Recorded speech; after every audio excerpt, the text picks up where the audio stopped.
Dream of the Red Chamber Chapter 91.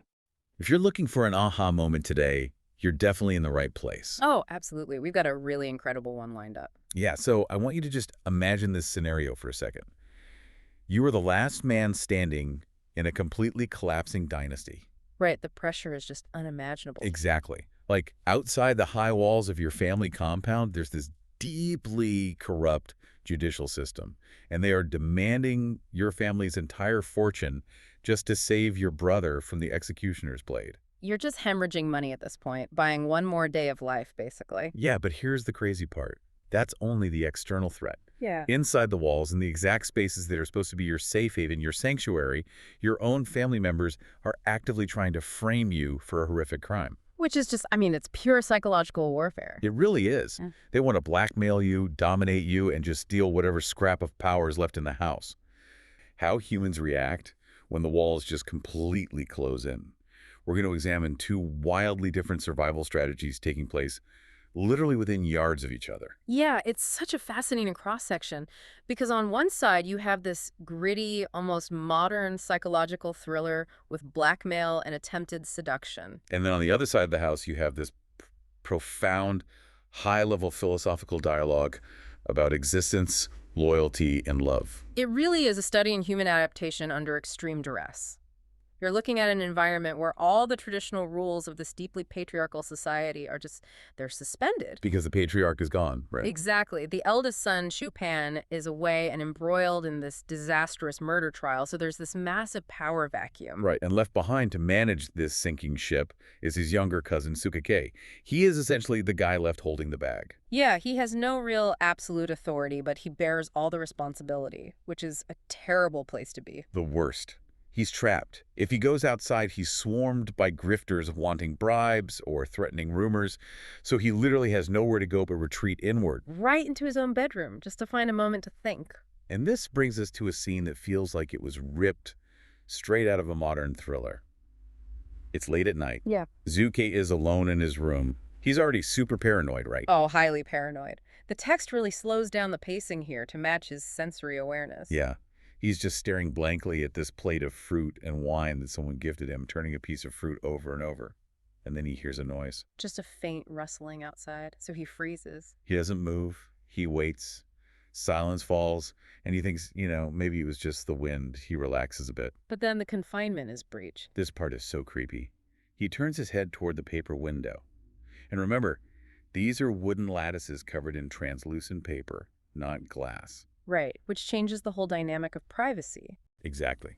And as he watches, he sees a dark, wet spot slowly spreading on the paper from the outside. Someone out in the dark courtyard has literally licked their finger and pressed it against the paper. To melt the fibers and make a tiny peephole. It's so unnerving. Yeah. Zuge creeps over, he squints to look through the hole, and the second he puts his eye to it. A violent gust of air is blown straight through it, right into his face. Oh my gosh, I would pass out. I'd jump right out of my skin. It's a total violation of his physical boundaries. It's signaling, hey, I can reach you. Your walls are useless. And to make it worse, out of the pitch-black courtyard, he hears this distinct, high-pitched giggle. It's like an auditory weapon. It's designed to unnerve him completely. So what does he do? He immediately blows out his oil lamp, plunges the room into darkness, and dives into bed. He plays dead. Which is the most primal prey response, When a predator breaches your perimeter, you freeze. But the predator isn't leaving.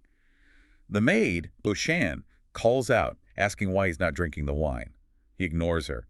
Then he hears her outside complaining to someone else about his, quote, lack of luck or blessings. And he realizes that other voice sounds suspiciously like his sister-in-law, Jingyi. Right. So he realizes he's being actively hunted by the women of his own family. He can't sleep at all. They're testing his defenses. Will he open the door? Will he get mad?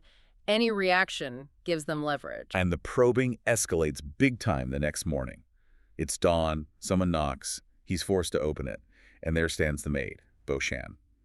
But she is intentionally underdressed.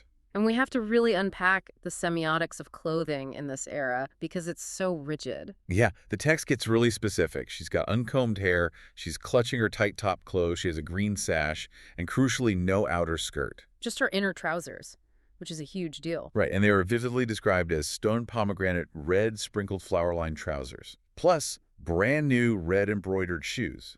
That color is the true weapon here. Red is highly charged. It's vitality, blood, the bridal chamber. It's a visual shock tactic. Absolutely. In a deeply conservative household, flashing red inner garments at a young single man is an overt sexual proposition. It's meant to totally bypass his intellectual defenses. When Juke sees her, he feels a literal jolt.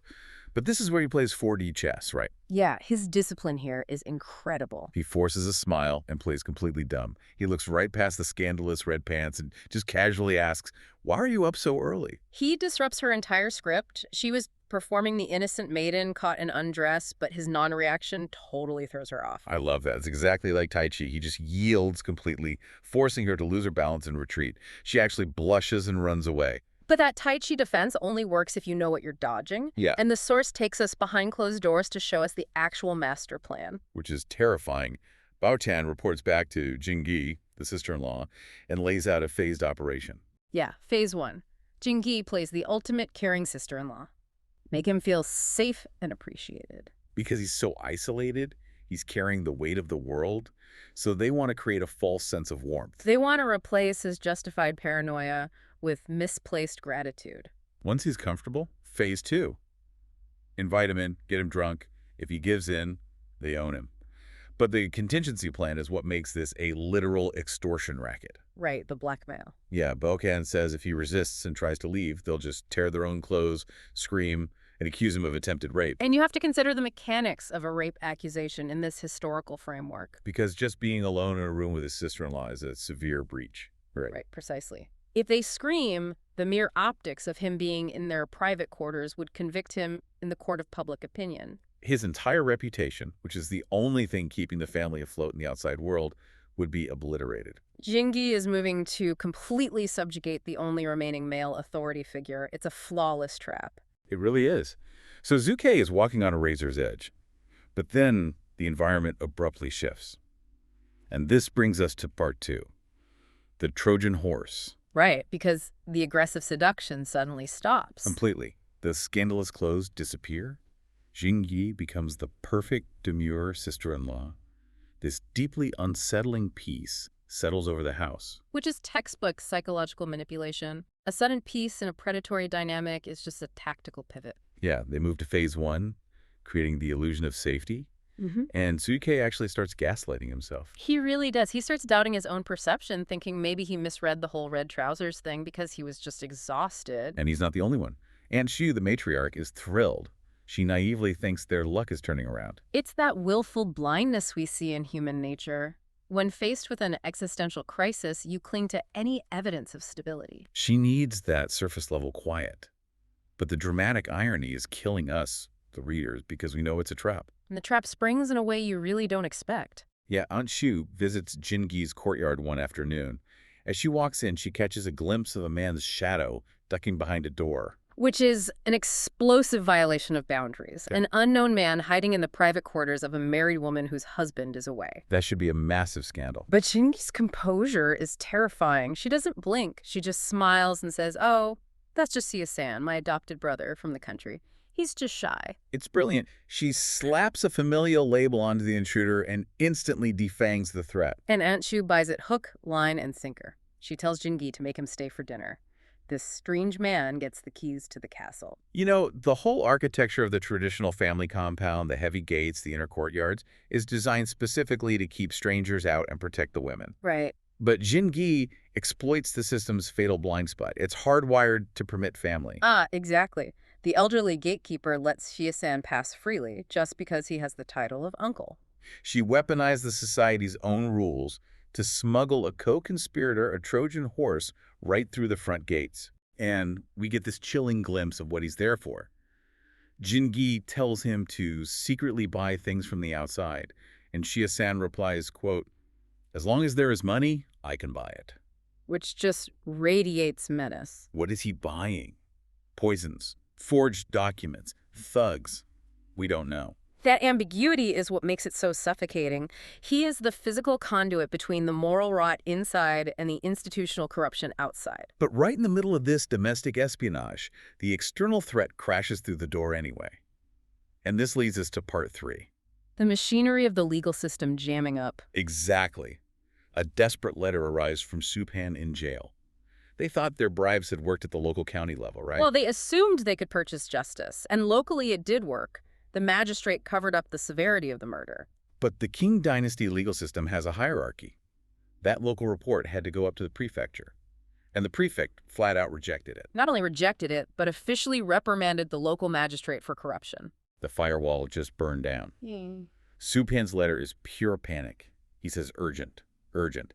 He needs massive amounts of silver immediately before he gets transferred to the higher court. Because if he goes there, he faces brutal judicial torture and likely execution.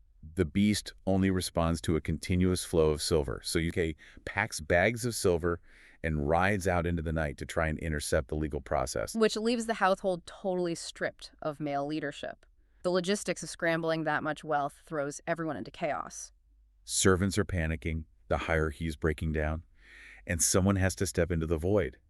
And that person is Bao Chai, Supan's sister. She becomes a crisis manager. She stays up organizing the silver, directing traffic until 4 a.m., but the physical toll is devastating. The very next day, she collapses. It's a catastrophic system failure of her own body. She's running a burning fever, she can't speak, her eyes are completely dry, and she can't breathe properly. The whole house pivots from legal panic to medical panic. Bao Chai is highly intelligent, stoic, the perfect idealized woman. But the narrative shows us the agonizing somatic cost of carrying that burden. Her body is absorbing the toxicity of her environment. Exactly. Outside, they're bleeding silver. Inside, Jingyi is infecting the house. Bao Chai literally chokes on the corruption. And the reaction from high society is so revealing. The most powerful people in their network send these rare elite medicines. Like the 10-fragrance soul-returning pill from Wang Shifeng. Right. They throw their immense wealth at the problem. But here's the critical thing. None of these magical-sounding cures do anything. For 7 or 8 days, she hovers near death. Because the text is arguing that an intervention from a corrupt system cannot cure the sickness caused by that very system. Wow, that's powerful. It's like trying to put out a fire with gasoline, so what finally works? She finally remembers to take 3 of her own personal pills, the cold fragrance pill, or Ling Xingwan. And wait, she makes this herself, right? It is cultivated, not purchased. The recipe is wild. It needs the white pollen of the peony in spring, white lotus in summer, white hibiscus in autumn, and white plum blossom in winter. The logistics of that are almost impossible. Yeah, and then mixed with rain, dew, frost, and snow from specific days of those seasons, and buried under a flower root. So it requires years of perfect harmony with nature. Precisely. The white flowers represent pristine purity, and the coldness is crucial. It suppresses the hot toxins of worldly desires and anxieties. So she can only survive by drawing on her own inherent nature, her stoic detachment. The external world is useless to her. She is saved entirely by an internal locus of control. That's beautiful, but it's also deeply isolating. And this near-death experience forces the adults to take action. Which brings us to part 4. The blocked door. Because they look at her crumbling health and decide to solve a profound spiritual collapse with a bureaucratic maneuver. It's so chillingly pragmatic. Lady Wang and Jia Zhang decide the best way to cheer her up and save her health is to formally arrange her marriage to Bai Yu. Notice there's zero discussion of love or compatibility. None. They treat it like scheduling a roof repair. Get engaged in the winter, marry next spring. It's purely logistical. It's the massive machinery of arranged marriage gearing up. They view it as a medical intervention and a strategic alliance to consolidate power. It completely steamrolls the teenager's individual desires. And we see the emotional collateral damage right away. While they are secretly planning his life, Bai Yu visits Anshu. And she is understandably distracted. Her son might be executed, her daughter almost died, and she has a Trojan horse in her yard. Right, she's cold and barely speaks to him. But Bai Yu, being incredibly self-centered here, takes it personally. He storms off to complain to Dai Yu. But buried in his whining is this incredibly significant architectural detail. Yeah, he tells Dai Yu that a small door connecting their courtyards has been permanently blocked up, so he had to walk the long, formal way around to visit her. The physical environment always reflects the emotional reality in this novel. That blocked door is profound. It's like they've paved over the sandbox where they used to play.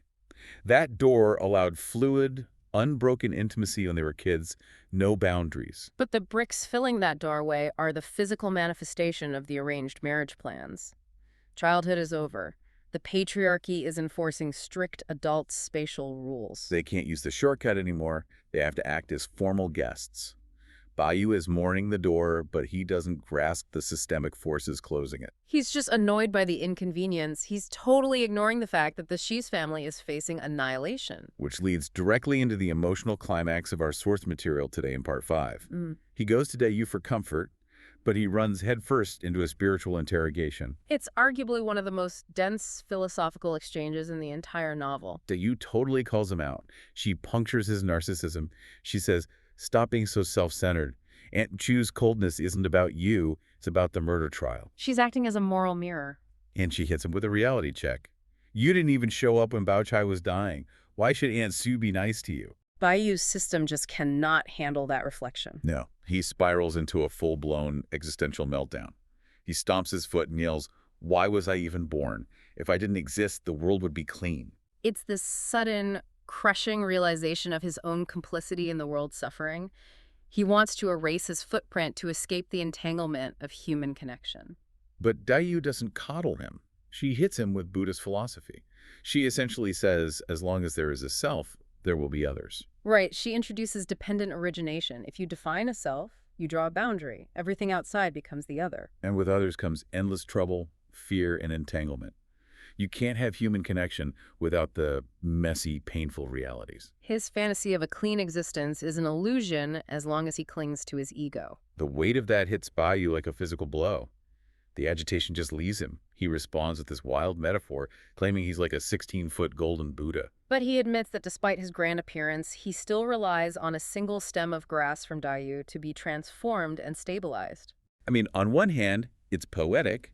He's acknowledging his high status, but saying, without her grounding insight, he's lost in the wind. On the other hand, is this enlightenment or just toxic codependency? It's highly precarious. He's saying, I'm a god, but only if you manage my emotional state. Yeah, exactly. And Dayu recognizes that danger. She knows his mind is fickle, so she subjects his enlightenment to the ultimate stress test. The Zen koan. Right, she rapid fires these hypothetical scenarios at him about his impending arranged marriage to Bao Chai. She asks, what if Bao Chai is good to you? What if she isn't? What if she forces you to be good to her? She's spinning this suffocating web of possibilities. A Zen koan is a paradox used to exhaust the intellect. She wants to know if his love is reactive to external circumstances or if it is absolute. Bao Yu is stunned into silence. But then he bursts out laughing. He delivers this reply that has echoed through centuries. Of the 3,000 branches of the weak water, I only take one gourd to drink. It's just a breathtaking synthesis of mythology and devotion. We have to unpack this for you guys listening. In Chinese mythology, the weak water was this vast, uncrossable river, separating the mortal world from the divine. It lacked buoyancy. Even a feather would sink. It represents an insurmountable, boundless expanse. So Bao Yu uses this to represent the infinite universe of romantic possibilities. The 3,000 branches are all the women, all the potential paths. By saying he only needs one gourd of water, he's collapsing the infinite into the singular. Out of the boundless universe, I only want you. It's the ultimate monogamous vow. But the paradox is they are using Zen Buddhism, which is about detaching from earthly desires, to articulate romantic love, the ultimate earthly attachment. That's the absolute genius of the scene. She's using spiritual detachment to test the purity of his earthly attachment. She wants to know if it's just worldly desire or if it has the immovable quality of a Zen state. So she pushes it. She asks, what if the water drifts the gourd away? Meaning, what if society physically pulls us apart? And Bayou says, the water flows, the gourd drifts, my heart will follow you. Then she asks the darkest question. What if the water stops and the pearl sinks?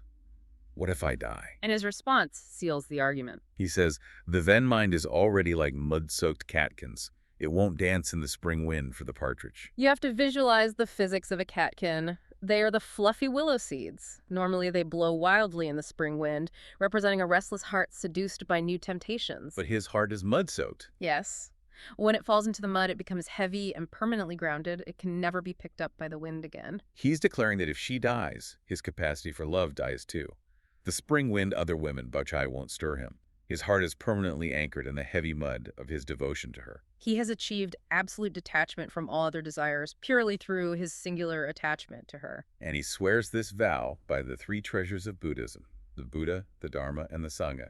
He locks it in with the most sacred concepts available. They've built this impenetrable fortress of shared understanding completely above the corruption of the household. But the tragedy is, the physical world refuses to let them stay there. The second he swears the vow, a massive flock of crows suddenly erupts into loud cawing outside. The brutal intrusion of reality. The sound shatters his Zen state instantly. He's terrified it's a bad omen. Dayu tries to tell him human luck isn't found in bird songs, but the spell is broken. And then a maid bursts in, yelling, "Hurry, your father is looking for you." The patriarchal authority literally summons him away from his spiritual sanctuary. The beautiful philosophy of the inner courtyard is completely surrounded by the brutal reality we saw earlier. The blackmail, the corruption, the blocked doors. That is the actual machinery of their world. And the heartbreaking implication is that their transcendent love probably cannot survive contact with that crushing reality.